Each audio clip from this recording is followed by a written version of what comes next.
All right, welcome back. So in this next lesson, we're going to use Pythagorean theorem to help us find distance within our coordinate plane. So let's get started. All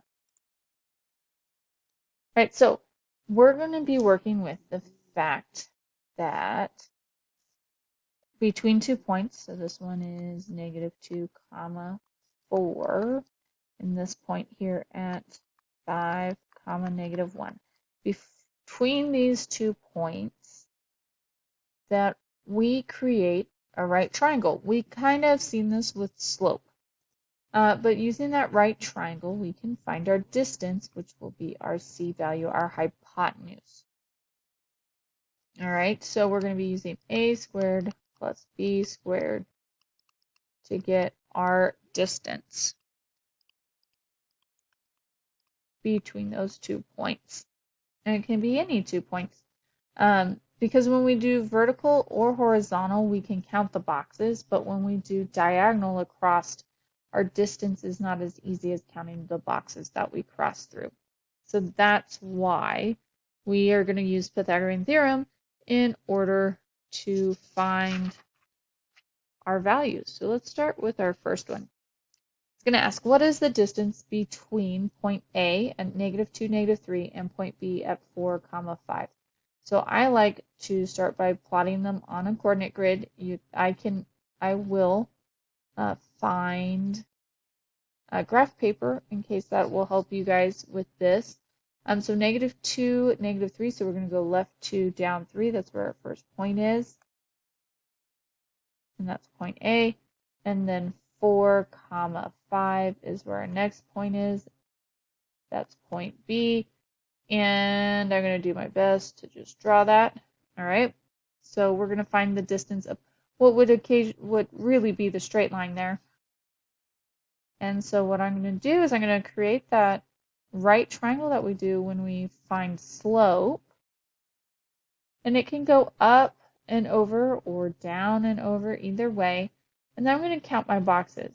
So the vertical is 1, 2, 3, 4, 5, 6, 7, 8. So I know that's a distance of 8.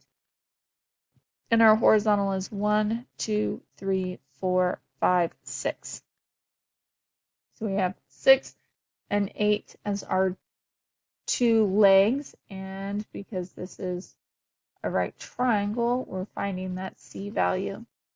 So we're going to have 6 squared plus 8 squared because we're plugging into a squared plus b squared equals c squared because we have a right triangle.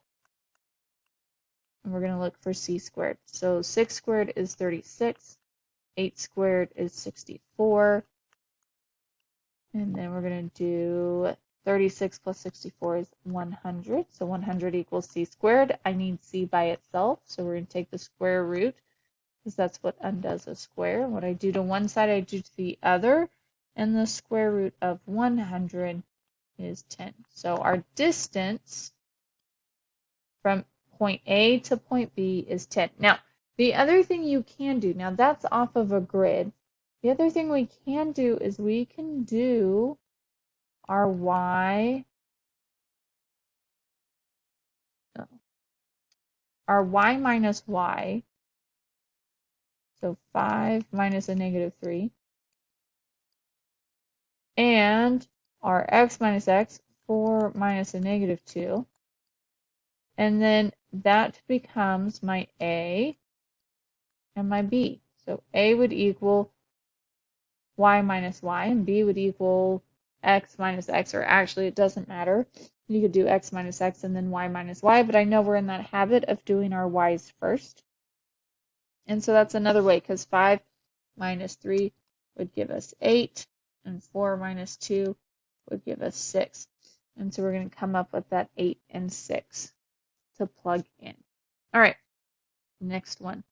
The post office is 4 kilometers north of your friend's house. So here's my friend's house. North would be up when we're working with the coordinate grid. So 1, 2, 3, 4. We're going to say each box is a kilometer. The library is 7 kilometers east of your friend's house. 1, 2, 3, 4, 5, 6, 7. So here we have the post office. Here we have the library. To the nearest tenth, how far is the post office from the library? So we're wanting to know this distance. And so we know that this was 4 because they told us it's 4 kilometers north, and that this one is 7 because it was 7 kilometers to the east. And so now all we have to do is plug that in. 4 squared plus 7 squared equals c squared. So we get 16 plus 49 equals c squared. 16 plus 49 is 65. That's not a perfect square, but I do know 64 is my perfect square, so I know I'm going to be greater than 8, but pretty close to 8. So when I take the square root of both sides, then I'm going to end up with 8.1 because we're rounding to the nearest tenth, and it was below 5. Our next one was below 5, and it's kilometers. So that's what our C equals. I did get, in case you needed to know, it was 8.062. So the 6 rounds the 0 to a 1. So 5 or above, give it a shove. All right, and then that's what we're doing. It's still Pythagorean theorem. It's just now we're doing it in a coordinate plane. We can use what we know about slope because pretty much we're doing that, but instead of making it into a ratio, we're using it to help us find side lengths to find the distance. So that's what we're working with. Awesome. Until next time, 8th graders, keep up the great work.